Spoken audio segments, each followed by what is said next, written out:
আসসালামু আলাইকুম রহমতুল্লাহি ওবরকাতুহু। সম্মানিত দর্শক, ভোটের মাত্র আর একদিন বাকি। এই অবস্থাতে রাজনৈতিক দলগুলোর যে ভঙ্গিভঙ্গি কিংবা তাদের যে আত্মবিশ্বাস কিংবা তাদের যে তৎপরতা, অবস্থা দৃষ্টে মনে হচ্ছে যে উভয় দলই ক্ষমতায় যাওয়ার জন্য শতভাগ নিশ্চিত। বিএনপি বড় দল, ৩৫% তাদের ভোটার রয়েছে। বহুদিন পর তারেক রহমান সাহেব বাংলাদেশে এসেছেন। বিএনপির মধ্যে একটা নব উদ্যম কাজ করছে। তারা জয়লাভ করবেন। তাদের জনপ্রিয় যারা সকল নেতা রয়েছেন, শীর্ষ নেতৃবৃন্দ রয়েছেন, তারা মন্ত্রী হবেন, দেশ পরিচালনা করবেন, এটাই স্বাভাবিক এবং সেটা নিয়ে কারো কোনো মাথা ব্যথা নেই। কিন্তু আতঙ্ক শুরু হয়েছে জামাতকে নিয়ে। আমরা দীর্ঘদিন ধরে বলার চেষ্টা করছি যে জামাত বাংলাদেশে কত 5 to 7% তাদের জনপ্রিয়তা রয়েছে। একটা সময় যখন আমি নয়া দিগন্তে লিখতাম, তো তখন প্রায় আমি মাঝে মধ্যে বলতাম যে জামাতের হয়তো জনপ্রিয়তা 10% to 12%। বিশ্বাস করেন, বিএনপি এবং আওয়ামী লীগের যারা লোকজন রয়েছেন তারা গালাগালি করতে করতে আমার জান শেষ করে দিয়েছে। আবার এখন যখন আমি বলছি যে 5 থেকে 7%, তখন জামাতের লোক আবার গালাগালি করছেন, যে যারা ভদ্র, দীর্ঘদিন ধরে আমাকে ভালো জানেন, তারা খুব বিনয়ের সঙ্গে বলছেন যে রনি ভাই, আপনি জানেন না জামাত এখন কম করে হলে 30% তাদের জনপ্রিয়তা রয়েছে, আপনি আসল খবর রাখেন না। তো এই যে একটি অবস্থা, সেই অবস্থার মধ্যে ধরুন 30% বা ধরুন 5%, 7%, 10%, হোয়াট এভার মেবি, আমরা এই যে গত 2 মাস ধরে যদি ধরি, নির্বাচনের তফসিল ঘোষণার আগ পর্যন্ত জামাতকে আমরা যেভাবে মূল্যায়ন করছি, আমরা মনে করছি যে তারা এই যে শেখ হাসিনার পতনের জন্য যে ম্যাটিকুলাস ডিজাইন, সেই ডিজাইনের মাস্টার মাইন্ড। আমরা মনে করেছি যে ডক্টর মোহাম্মদ ইউনূসের পেছনে থেকে তাকে যারা চালাচ্ছেন তারা জামাত।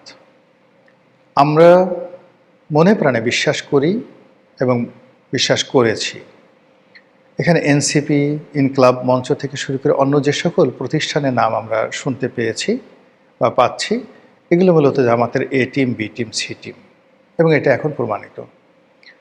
আমরা দেখেছি যে ডক্টর মোহাম্মদ ইউনূসের কোনো একটা অনুষ্ঠানের লোক দরকার, এনসিপির অনুষ্ঠানের লোক দরকার, সব জায়গাতে যে সমস্ত লোকজন সাপ্লাই দেওয়া হয়েছে সব জামাতের লোক।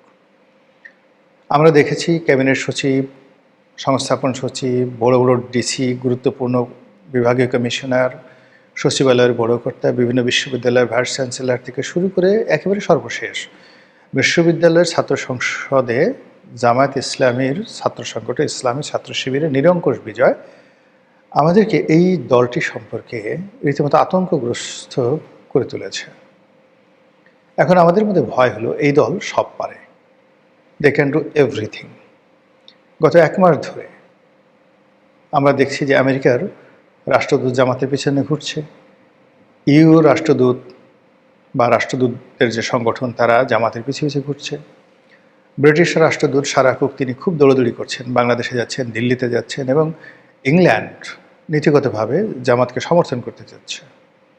বাংলাদেশের অনেকগুলো ভদ্র মহিলা সাংবাদিক রয়েছেন, তার মধ্যে শীর্ষ 4 জন মহিলা সাংবাদিকের সঙ্গে আমেরিকান একজন কূটনীতিবিদদের যে বৈঠক, সেই বৈঠকের যে অডিও বার্তা এটা লিক হয়ে গেছে। সেখানে তারা স্পষ্ট করে আমেরিকা বলার চেষ্টা করছেন যে জামাতকে তারা বন্ধু হিসেবে পেতে চায় এবং জামাতের সঙ্গে কাজ করতে তাদের কোনো আপত্তি নাই, জামাত একটি মডারেট দল, ব্যাস। এই যে গত কয়েক মাসে জামাত নিয়ে যা কিছু হচ্ছে তার উপর এই ঘটনাগুলো রীতিমতো একটা মানে সুপার ডিগ্রি হিসেবে কাজ করছে, রুটোবার হিসেবে কাজ করছে। জামাতের শক্তিমত্তা যা না আছে তার সাথে আমরা 100 গুণ বাড়িয়ে দিয়েছি। আমরা মনে করছি যে আমাদের হাতে প্রচুর অস্ত্র আছে, আমরা মনে করছি তাদের সামরিক প্রশিক্ষণ আছে, আমরা মনে করছি তাদের অঢেল অর্থ আছে, আমরা মনে করছি তাদের সঙ্গে তুরস্ক, পাকিস্তান সবার সঙ্গে সম্পর্ক আছে।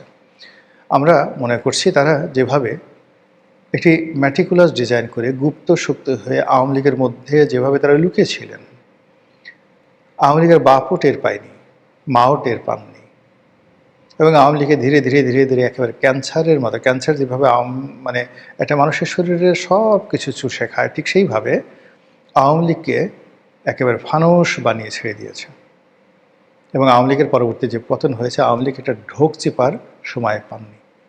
নির্বাচনের শেষ 7টি দিনে জামাত যে পারঙ্গমতা দেখিয়েছে, যে শক্তিমত্তা দেখিয়েছে, যে কৌশল দেখিয়েছে, এবং যেভাবে আন্দোলনকে তাদের অনুকূলে রেখেছে, এবং যেভাবে প্রতিটি রাষ্ট্রীয় বাহিনীকে হতোদ্যম করে ছেড়ে দিয়েছে। শেখ হাসিনার পুলিশ সাদ্দাম হোসেনের রিপাবলিকান গার্ডের চাইতেও শক্তিশালী হয়ে পড়েছিল।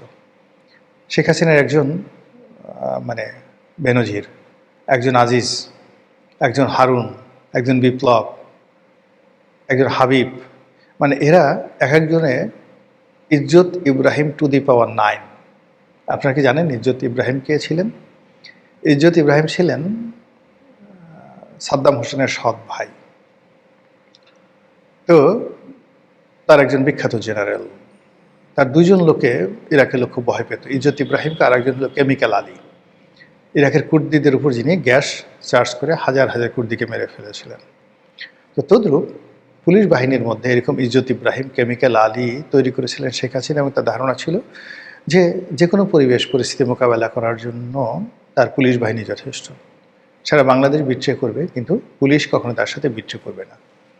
পুলিশ চেষ্টা করেছিল, শেষ পর্যন্ত তারা চেষ্টা করেছে, সেই পুলিশকে এমন প্যাদানি দেওয়া হয়েছে, পুলিশকে মেরে লাশ ফাঁসির মানে মধ্যযুগে যেভাবে প্রতিপক্ষের লাশ টানিয়ে রাখা হতো জনবহুল এলাকাতে, একইভাবে পুলিশের লাশ যেভাবে ঝুলছিল সেই সায়দাবাদে, বাংলাদেশ পুলিশ যতদিন থাকবে এটা তারা ভুলতে পারবে না।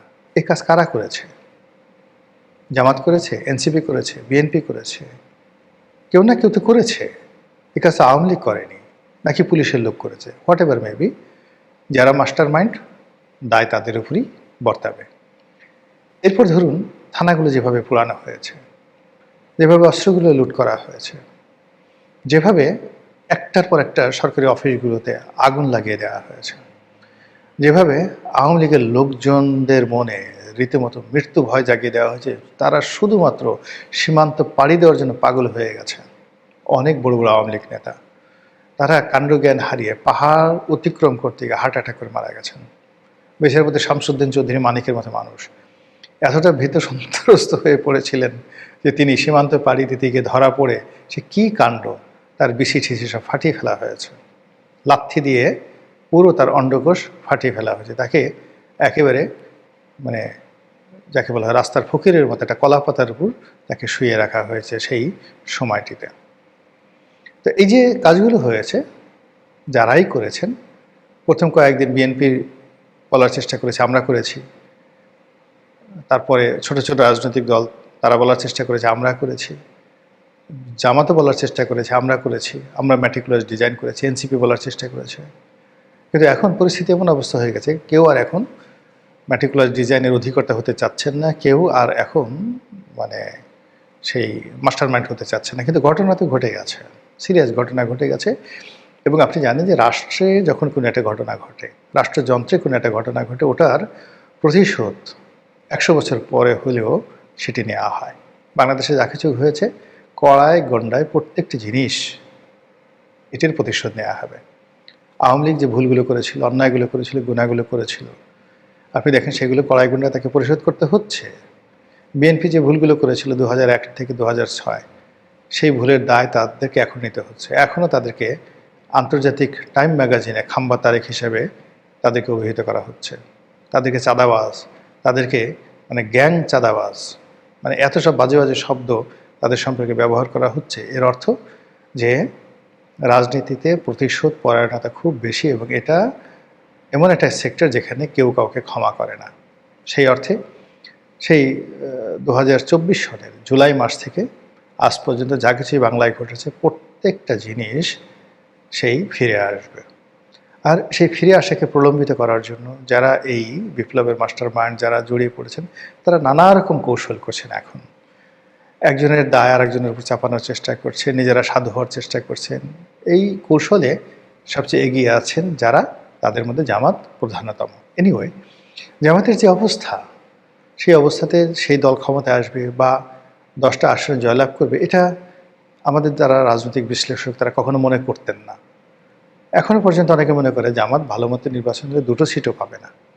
কিন্তু যে আতঙ্ক সারা বাংলার মানুষকে তাড়া করছে যে জামাত ক্ষমতায় চলে আসবে, কীভাবে আসবে? ম্যাটিকুলার ডিজাইন করে আসবে। যেভাবে আওয়ামী লীগকে তারা মানে তাড়িয়েছে, যেভাবে আওয়ামী লীগের পতন ঘটিয়েছে, যেভাবে তারা কোর্ট কাছারি অফিস আদালত থেকে শুরু করে সব জায়গাতে গত 17 মাসে তারা দাপট দেখিয়েছে, যেভাবে তারা ডক্টর মোহাম্মদ ইউনূসকে পরিচালিত করেছে, একইভাবে তারা নির্বাচন পরিচালনা করবে।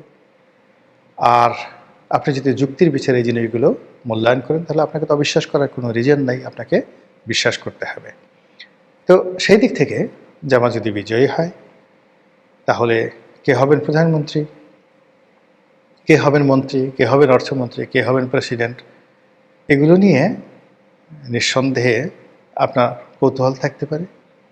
কিন্তু আমি নিশ্চিত যে আমাদের যারা কর্তা ব্যক্তি তারা তাদের মজলিসের শুরা থেকে শুরু করে অন্যান্য জায়গাতে এই বিষয়গুলি তারা খোলামেলা আলোচনা করে রেখেছে। এবং যেহেতু তারা একটি রেজিমেন্টেড ওয়েল প্ল্যান্ড রাজনৈতিক দল, কাজেই তারা প্রতিটি বিষয় আলাপ আলোচনা করে কার জন্য কোন শেরওয়ানি লাগবে, কার জন্য কী ধরনের সুরমা লাগবে, কার জন্য কী ধরনের পোশাক পরিচ্ছদ লাগবে, কেমন গাড়ি লাগবে, কে কোন মন্ত্রণালয়ে বসবেন ইত্যাদি বিষয়গুলো তারা কিন্তু অনেক আগেই সিলেক্ট করে রেখেছেন। এখন যদি প্রকৃতি অনুকূলে থাকে, তারা যে বিশ্বাস করে সেই বিশ্বাসের জায়গাটা যদি পরিপূর্ণতা হয়, তাহলে বাংলাদেশে হয়তো আপনারা আগামীতে যে জামাতের সরকার দেখবেন, সেটা দেখে যদি আপনারা টাসকি খান, আশ্চর্য হয়ে পড়েন, চিৎপটাং হন, এবং আমি নিজেও যদি হয়ে যাই, আশ্চর্য হওয়ার কিছুই থাকবে না। আসসালামু আলাইকুম রহমতুল্লাহি ওয়া বারাকাতুহু।